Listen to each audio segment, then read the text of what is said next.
Welcome to Beyond the Label, a raw, real-life look at living with disabilities, presented by Century Martial Arts, the world leader in martial arts since 1976. CenturyMartialArts.com for everything that is martial arts. And now your host, Mike D. and JD. Hello and welcome to another episode of Beyond the Label. I'm JD, and in case you haven't noticed, well, Mike D's not here, but I brought another friend along. It's Jason McNolty. He's our Director of Marketing here at the AMAA. Hey, thanks for joining us, Jason, and being my special co-host today. Hey, my pleasure. Looking forward to it. It should be a good time. So do you know what this podcast is all about? For the most part, but why don't you kind of get me up to date? You're lying. You don't have any clue what this thing is about. So I'm going to tell you.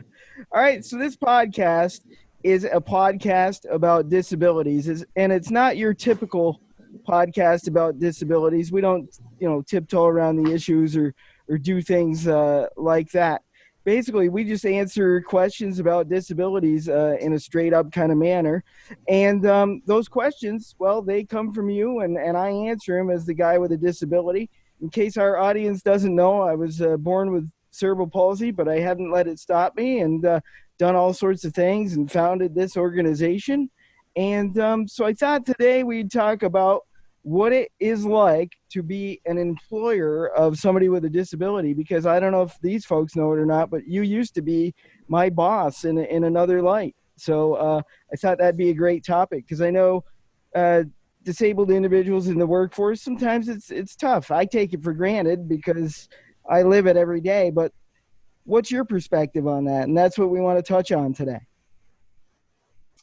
Oh, I think it's great. Even before you came on board with my business venture there, I did a lot of research in the past as I did some mill work and actually looked into, I believe it was called Rutland.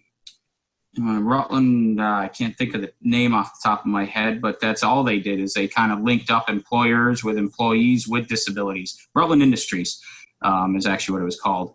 And it was a great program. I know they did a lot of putting together, they were like bicycles and exercise equipment. So that was pretty neat. For somebody like myself with a disability, I'll just kind of delve into what my experience was, and then we'll take it from the employer standpoint. So for me, as you know, growing up, I had some learning disabilities that went along with the physical, and so school and book work and those type things weren't my cup of tea, and it was assumed that I was being lazy or just didn't care, and that was partly right, but it wasn't until I was like 12 years old that they found out that I had some learning disabilities that went along with it after I went and got some testing. And, the rest of my high school career was okay. I got through, but I was just like everybody else. I hung out on Friday nights. We did stupid stuff, but academically, I just struggled. And the school was always pushing me, and they're like, you got to go to college. You got to go to college to be successful. You got to go to college to be successful. And I'm like, I'm not going. It's not my cup of tea, and that's all there is to it. I'm not gonna do it. And they're like, well, what are you gonna do after graduation? And I'm like, I don't know, just kind of sit around and take it easy, and I'll get a job like everybody else. I had worked in the summers through high school at some various different jobs and programs and job placement programs, and seemed to fit in pretty well and thought it was going to be pretty easy. Got out of school and went to get a job, and basically was told that I was unemployable, useless, and I should collect a check once a month and be happy with that. I did a lot of volunteering. People love volunteer work, but they didn't want to pay me for my skills. And so I was kind of just at a loss for what I was going to do in terms of employment for a while. And I actually got involved with a state placement program, as much as I hated to, and vocational rehab again, and got placed at the radio station and had a career there for a while. And then after that, kind of found you guys. And we'll get into how I found you guys and why I found you guys in a little bit. Yeah, well, JD, I mean, to add to that, I mean, I'm one, I didn't go to college. I have very little college education, as far as I think I got some English comp and maybe some statistics. And I have found myself very successful, and I don't think it's always about having a college education, is that determination, as one like yourself has. So, you know, you got that going for you. And personally, as employing you in the past, you know, you're a pioneer, and you're organized, and you got a great head on your shoulders. So, you know, you're doing something right. It's all about the attitude, really. It's about, you know, finding what you want to do, and not taking no for an answer, and just surrounding yourself with the people that can help you, and having a good support system, and just driving through. You know, when I started at the radio station, I was 18 and fresh out of high school, and I had all the answers, and I knew what I was going to do. And about this time, I realized that all my friends were going off to college, and I was kind of hanging out around home, and it wasn't quite as fun as it was when everybody else was around. And so, as I mentioned, I got involved in this placement program, and they placed me at the radio station, but I felt like I was almost being taken advantage of, because I started out answering the phone, but I saw no movement towards getting into production or being on the air. And so I was used to being my own advocate, and it was only my second week there, but I just wasn't, things weren't moving fast enough for me. And so I actually spoke up to the general manager, and I said, look, I'm here to learn radio. I'm not here to answer your phone. And if I'm not going to learn radio, then I'm just going to go home. And he had a big blow up, and I had a big blow up in his office, and he almost threw me out. And I had a friend that took me under his wing, and said, you need to go back in there and apologize. And I said, apologize for what? My 6-week program is 3 weeks in, and I haven't done radio yet, you know?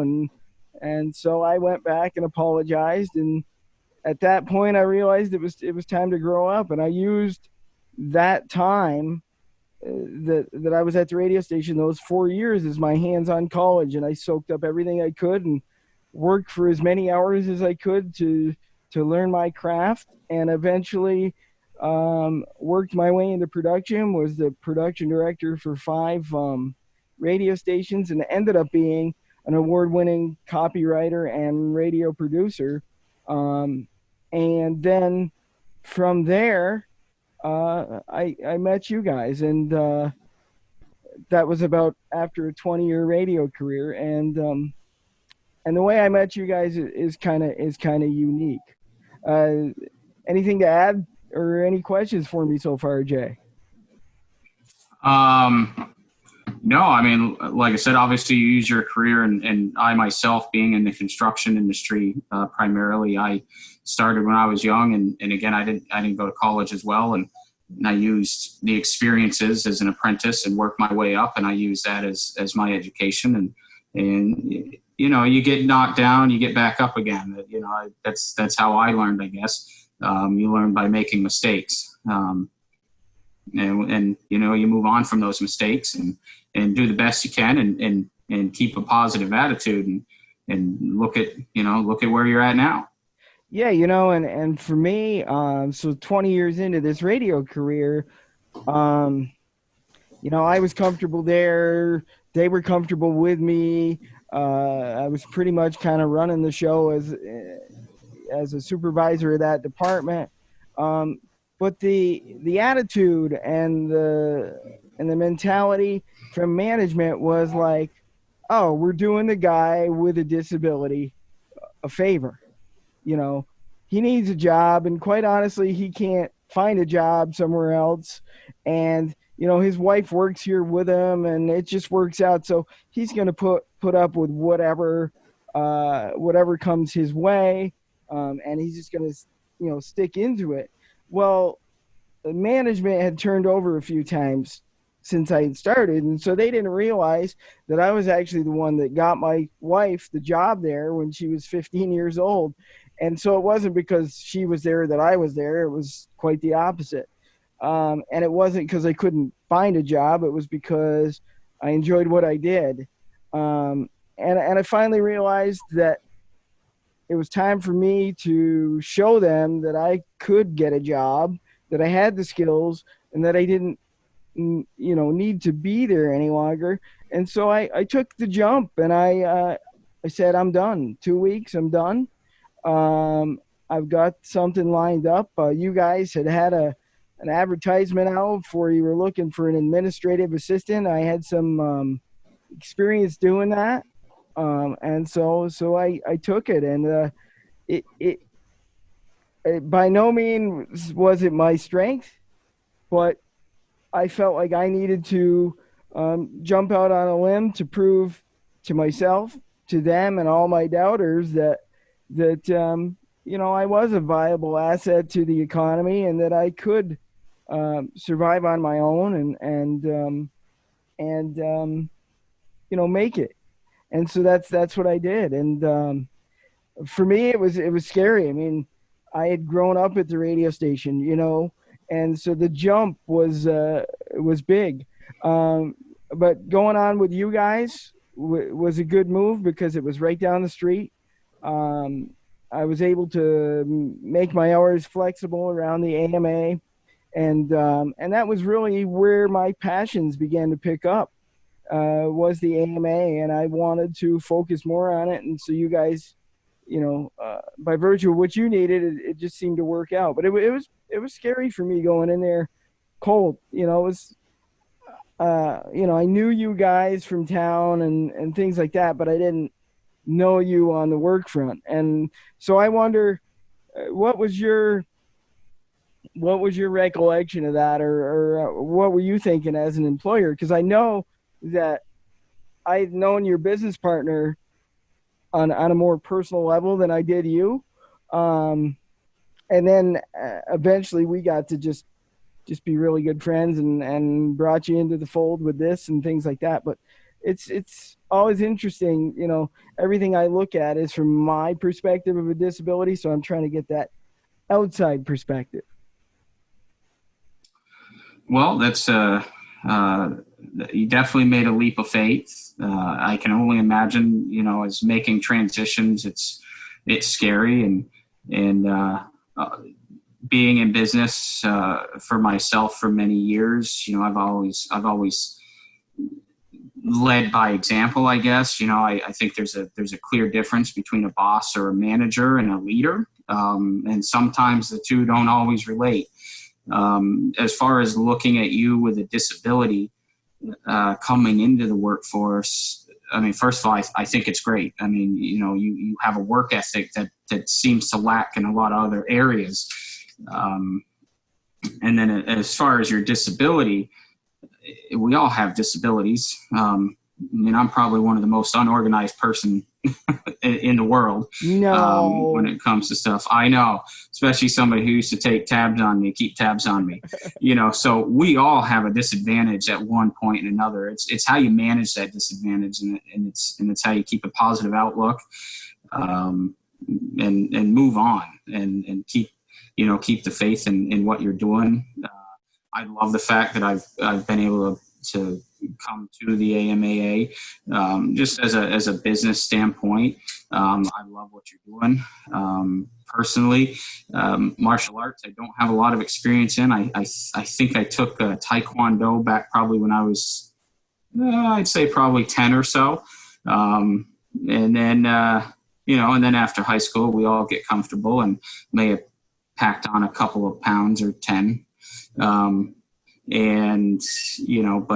as far as the vision of what you're doing and the attitude of how you do it and the manner of how you present yourself, what disability?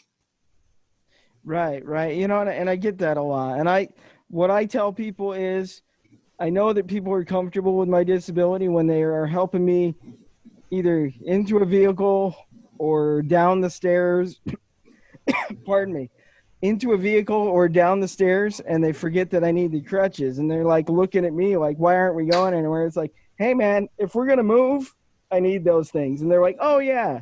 So that's when that's when you're over that hurdle.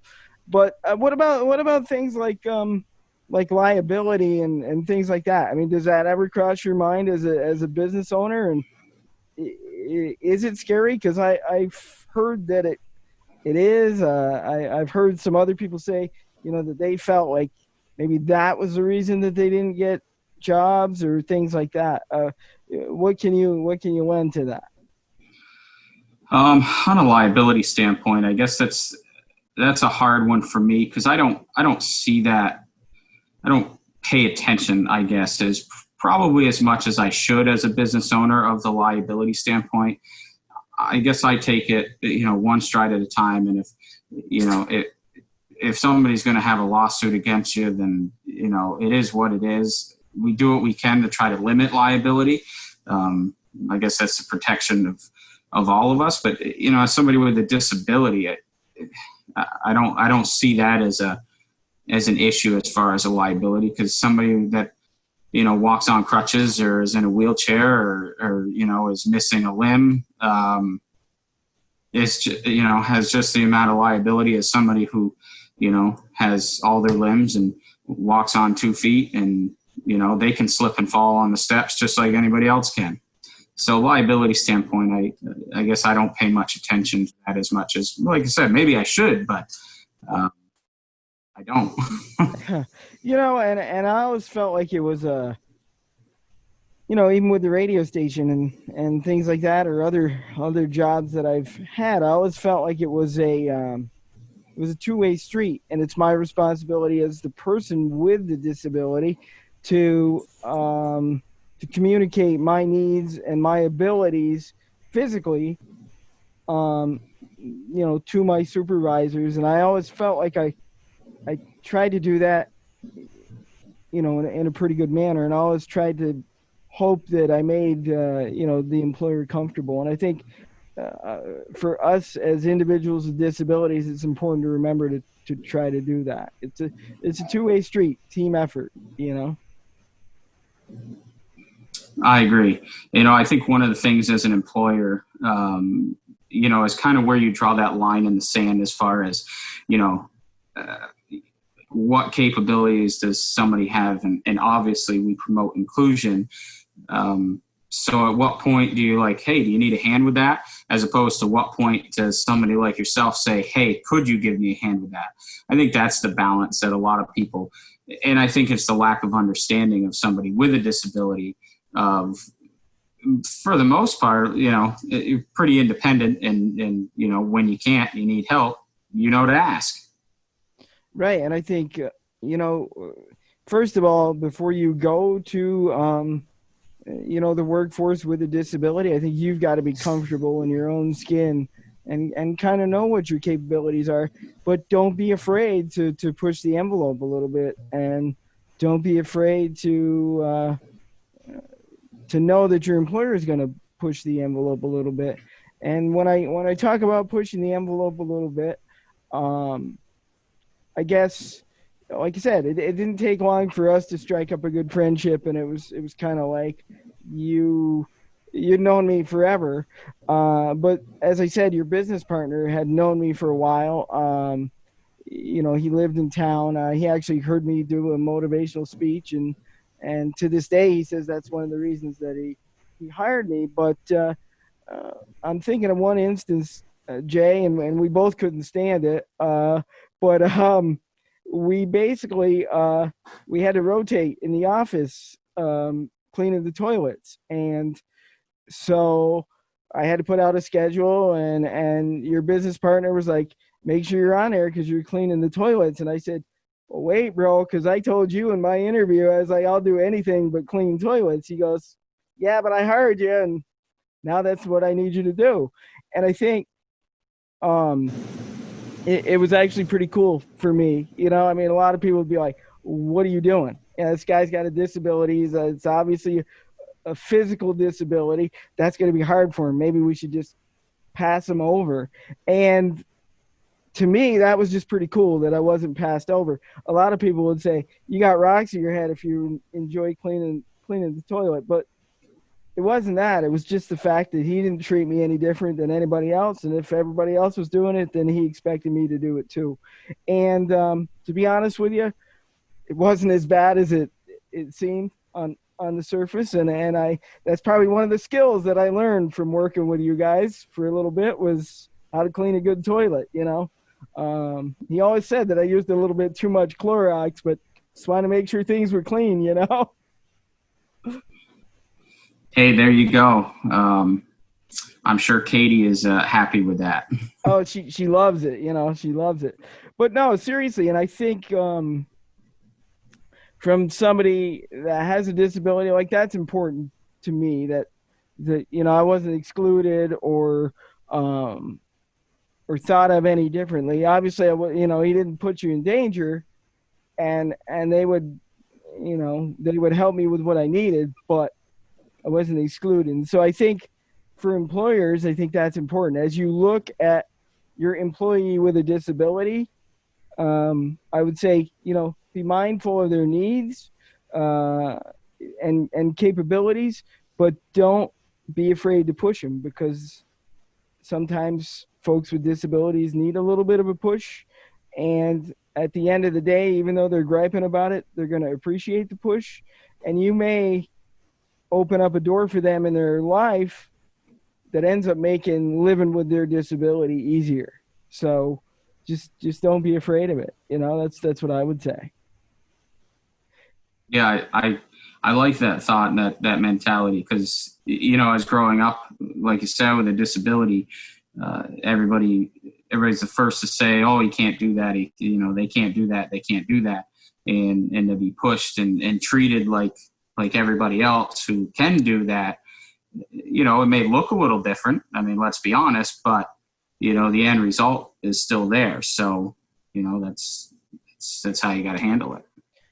So Jay, let's take a little bit of a break and hear from our sponsor, Century Martial Arts. You know, they get behind us 110% with everything that we're doing here with the organization. And let's hear a word from them, and then we'll come back and chat some more. How's that? I love it. Beyond the Label, presented by Century Martial Arts, for everything that is martial arts. It's no secret, every martial artist, no matter their age, dreams of becoming a legend. A legend. Having their name listed among the greats like Bruce Lee, Chuck Norris, and Jackie Chan. You can hide it or deny it, but you know it's true. Being a legend takes raw talent, dedication, big breaks, and an ability to survive a roller coaster called fame. But it also takes one more thing to go with it. The best gear and equipment in the world. From the company that is martial arts, Century Martial Arts. They aren't just another martial arts supplier that's never set foot on a mat. They are martial artists, and that means they know their products and use what they sell. From uniforms and training gear to weapons and equipment, Century has it all for every martial arts style. Although you may never be listed among the greats, you can still shop like one at CenturyMartialArts.com and unleash your legend within. Century Martial Arts, the world leader in martial arts since 1976. You're listening to Beyond the Label, a raw, real-life look at living with disabilities, presented by Century Martial Arts. Check them out at CenturyMartialArts.com. Now back to the show with Mike D and JD. Welcome back to another episode of Beyond the Label. I'm JD, and in case you haven't noticed, Mike D is missing, but I've got a very special guest with me today. His name is Jason McNolty, and he is our Director of Marketing here at the Adaptive Martial Arts Association. But in a former life, before I said, hey, I'm done and I'm going to go focus on the organization, he was actually my boss, and so that's why he's here today, to talk about the topic of employing individuals with disabilities. Welcome, Jay. How's it going? It's going great. I love it. Yeah, it's a good time. So Mike, when Mike is here with me, he does the cup of the month, because he's always carrying some different cup. So I saw you drinking something before. What's your cup of the month here? I do. Well, this cup of the month is actually Friends of the NRA, which is the National Rifle Association. Okay. So Well, we won't ask you what's in the cup. This is your very first episode of Beyond the Label, and so I imagine you're a little bit nervous. But you asked me what the topic was, and I said I can't tell you. Can't tell you. It'll spoil the fun. Just hop on the show, and you'll learn as you go. So so that's what we did. So yeah. So before the break, we were talking about employing me. As a stellar employee for your company, and how that relates, and how it differs, from the way you might deal with other employees because of the fact that I have a disability. And to be honest with you, it sounds like there's no difference, and I can tell you firsthand there was no difference. So I guess back into it, as I said, I had the 20-year radio career. They were believing that they were doing the guy with a disability a favor after some time. And they believed that I couldn't find a job and that I was willing to stay there because my wife worked there and I was good and comfortable. And anybody that knows me knows, don't challenge me because I'll do what you say I can't. So I went out on my own, found myself a new job, and it was with your company along with your business partner who I'd known for quite some time. You and I actually, we'd never met before. I don't even think you were in my initial interview. I think I showed up for work. I was like, "Who are you, dude?" And and you were like, "Yeah, well, I'm the co-owner." And I'm like, "Oh, okay." So funny thing is, I don't even know if you know this story, but a few weeks before, between the transition of me leaving the radio station and coming on board with you guys, I'm also the emergency management director in my town, and we had to do some training, and it involved the school. And your wife works in the school system, and so she was actually in that class with me, and we were actually partnered up on a couple of exercises. And she said, asked all about me, and I said, yeah, I used to work at the radio station, but now I'm going to work for this company. And she said, oh, well, that's my husband's company, and blah, blah, blah. So actually, Jay, I hate to burst your bubble, but she knew me long before you did, or long before you did, a few weeks before you did. Well, there you go. I don't even know if you knew that story or not. Did you know that story? I did know that story because likewise, when I come home and I say, hey, we hired this, a new admin assistant, and his name's JD, and told her about it, he's like, oh yeah, I met JD on, I think it was an emergency management course, as you mentioned.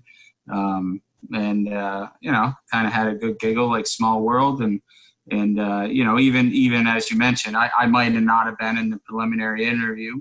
As you know, I did a lot of running around, but obviously, your impression on everybody in my absence, got to me, and therefore you were hired.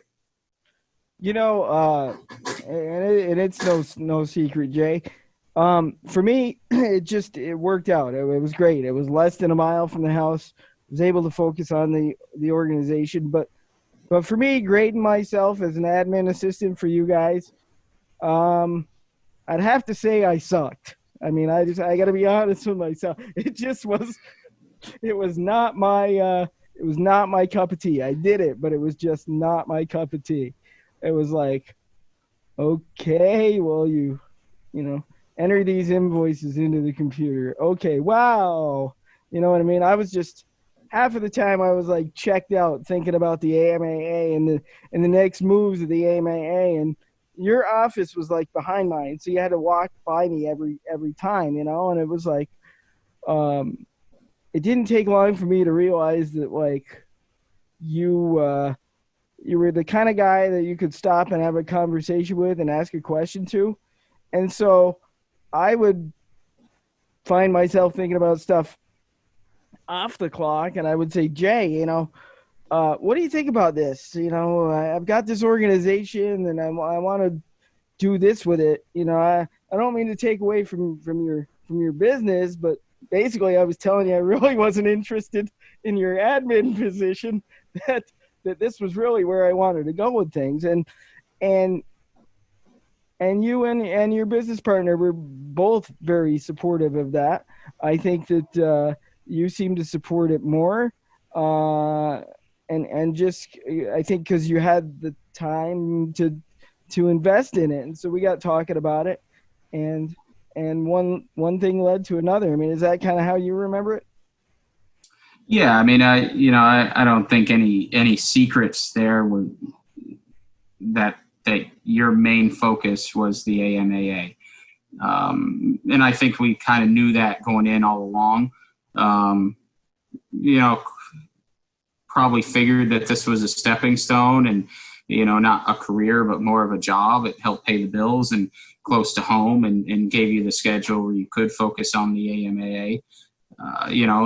As you mentioned, I had to walk by your office every day, pretty much anywhere I went, whether it was to use the restroom, walk out the door, wherever. And we struck up many conversations and threw many ideas out there, with me standing in your doorway. Maybe not productive for work at the moment, but productive as far as the long-term vision of kind of, I think we share there. I definitely look at you as a visionary when it comes to the AMAA, and I think what you're doing is fantastic, and I was glad to be able to jump on board here and help you any way I could, because it was something that I see was truly something you believed in your heart, and seeing that passion that goes into something. How can you not want to help? And that was the thing. You and your business partners, I mean, you all rallied around it, and long before I started working for you, you guys supported what I was trying to do. And it's no secret. I'll take you back a little bit with the organization. The place I left, I was very committed to it, but their attitude was, like, it's never going to happen. And, nobody cares about martial arts. What makes you think you're going to be able to pull this off? And how are you going to make it so that you can do it, for your job? And we figured out a lot of things, and some of those things we're still figuring out. I don't know how I'm going to do it as my job, but I don't really care. I'm pretty happy where I'm at right now. For those of you that don't know, after I had the speech at a local high school, the principal there had said, what is it going to take to get you to come and work with these students? I think it would be very impactful. I was a graduate of the school. I had an opportunity to move on to the national stage with my radio career. That's why I left you guys. I tried it for a while. It didn't work out. And the school was just knocking at my door, like, you need a place to go, come and help us. And so I've done that. My wife and I once again worked together. She had the job first this time around, and then they just kind of brought me in. But I enjoy working with the students, and I bring, or I hope I bring to the table an exposure to somebody with a disability for them. I hope I bring to them, what hard work will get you. And I hope I bring to them a realization that your success is not a path, it's a mountain, and you choose your route. As long as you get to the top, it doesn't matter how you get there. And that's what I hope I bring to the students. And I'm able to relate to some of the students that some other folks can't, and get through to them and be able to get them, to do some things that they wouldn't normally do. And so I think, everything happens for a reason, and my career path is a win-win, and you guys are still very supportive of it. And and Jay, you keep getting deeper and deeper into this thing as you see it grow. I mean, and without you and without the support of everybody, it would just be me just having this great idea. But we're really changing lives of what we do, and that's part of this podcast. Is I hope that it's a vehicle to be able to showcase the importance of inclusion and the impact that inclusion can have for people. I don't know where this thing is going to go, but I am passionate about it. I'm passionate about showing people with disabilities that you can do anything you put your mind to. And actually, you came in to that fold as well when I said, "Hey Jay, I talked to you and your business partner. I said, hey guys, I'm going to need Monday off." And they're like, "Why?" And I'm like, "Well, because you see, Sunday I'm going to do this Spartan race on the toughest course on the circuit." And your reaction was? I think it was great. I think you were crazy. I couldn't do it, but you definitely showed that you could do it. You pulled it off. And I said, "Hey Jay," I said, "you've helped me out, but can you help me out with one more thing?" And your answer was, "Yeah, what is it now?" And I said, "I need to be able to do a bucket carry. Can you come up with an idea for me to be able to do a bucket carry?" And you did. In what, 2 days you built this harness. I wish I had it to show. I don't, but I wish I had it to show. You built me this harness that I harnessed the bucket into and hustled it up the mountain. So I think that's what makes it fun for you and I. I keep coming up with the crazy stuff and you just meet the expectations, Yeah, and that was fun. And yeah, it was about a 48-hour turnover there where an idea was like a problem was put forth and an idea had to be developed and something and Melinda had to think that I was crazy out there running around trying to figure out. I got buckets strapped to me and putting weight in them and trying to figure out the best way to carry them and hold them and get it on and off, and it was fun. I wish I had pictures of that, buddy. I'm sure there's pictures around, but we'll just keep them around. So Katie says that I'm the Mark Wahlberg of the operation. She says I'm the idea guy, and she said you come up with all the ideas and then you make us all figure out how it's going to happen. And so in honor of that today, I don't know if you guys can see. I don't want to move my camera, but in honor of that today, let me stand up. Let me see if you can see this. I wore my favorite shirt from Wahlberg's, and to my brothers and my sister, I'm sorry, but it's true. Let's see. See if you can see this. Can you see this thing? It says, "Mom's favorite," kind of crookedly because I'm having to hold myself up. But yeah, guys, sorry to burst your bubble, but that's who's Mom's favorite. It's me. So Jay, it was your first episode.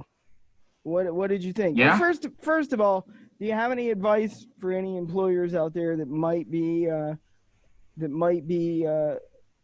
looking for individuals with disabilities or have individuals with disabilities that are looking to work for them?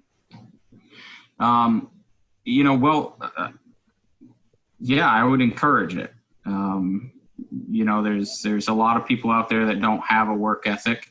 And I think somebody with a disability who's trying to overcome any obstacles or negative feedback, will most likely have one of the best work ethics to put on the table.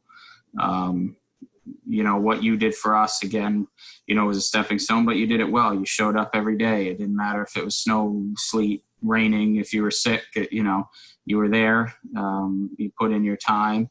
And then you went home, and I knew you devoted the rest of your time to the AMAA. And I think even moving on to the school was another venture that that I think you'd be very successful at, and you do have an interesting perspective as far as you have an interesting story, and a lot of people have hesitation toward people with disabilities, and most of that comes, I think, from the lack of knowledge, about how to handle somebody, and their personalities and the unknowns, I guess, that come with a disability. Because, quite frankly, we don't know. We don't know what goes on, inside your head, the struggles every day that you have to live with. That maybe somebody who's, got a different disability, or somebody that doesn't have a disability has to deal with it. But I think the perspective that you give to the kids at the school, is a positive environment for that, and it's educational. And more, there's more and more people with disabilities that have developed, social disabilities as well. And I think that all is a contributing factor. Yeah, it's I really enjoy what I do, and like you said, I'm in a great spot. I'm able to focus on the AMA and give back to my community. I'm a member of the fire department. The community, ever since I was little, and my friends and everybody has just rallied around me, and my family, and I'm very thankful for all of it. And it's like you said, success isn't a path; it's a mountain, and you choose the route you want to take, and your success depends on whether you give up or not. And so if you don't give up and you don't take no for an answer, there's only one other thing to do, and that's win and get what you want. So that would be my advice to folks. Again, thanks for joining us, Jay, and taking the time out of your day to come in here and sit and talk about this. In a couple of episodes here coming up, we're going to have some more guests. We're going to have a psychologist on. Yes, that's what she is. She's a psychologist, and her name is Chrissy Assad, and she's going to just speak to us about anxiety in these times with COVID, and then anxiety as it kind of relates to individuals with disabilities. And then after that, we have an incredible story by Stephanie Schaefer that we're going to tell you about. And I don't know if some folks have heard her story or not, but she was involved in a horrific boating accident a couple of years ago and lost her legs, and has had to learn what life is like with a disability. And she's willing to join us and talk about her story. So we're looking forward to that. And till next time, this has been Beyond the Label. I'm JD. Mike D is MIA, but the other Jay, he's here. He's been here. Thanks, buddy. No problem, JD. I'd like to send a special thanks out to Century, obviously, to help sponsor this podcast and continue on continue on. Definitely. We'll talk to you soon. Thank you, buddy. All right. Bye. Bye. Thanks for listening to Beyond the Label. If you would like to be a guest on an upcoming episode, email contact@adaptivemartialarts.org. Beyond the Label is produced by JD Production and presented by Century Martial Arts, the world leader in martial arts since 1976. CenturyMartialArts.com for everything that is martial arts.